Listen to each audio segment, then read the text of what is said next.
My name is Johnnie Moore, and I'm a commissioner on the United States Commission for International Religious Freedom. In this year's annual report, we've done something different. We added an extra chapter.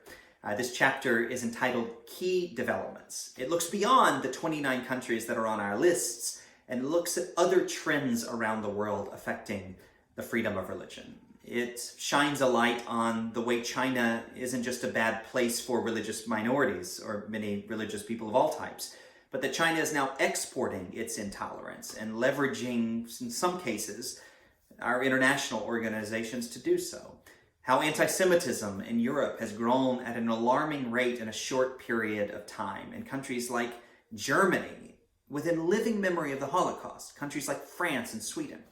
In our Key Trends chapter, we analyze the attacks on houses of worship around the world and an increase in penalties for blasphemy laws in all kinds of places, including, if you can imagine it, in a country like Singapore. It looks at the way religious minorities are being subjected to discrimination, even in democracies, in some cases, some of our world's most influential ones. And so be sure when you're reading the report, don't just read the chapters about our lists, our countries of particular concern and our special watch lists, but really digest the key trends. And in my opinion, this may be the most important chapter in the whole report, because it sometimes shines a light on those countries which ought to be the brightest lights on the horizon of religious freedom, and yet struggle even so to protect their own religious minorities, like the Jews in Europe, for instance.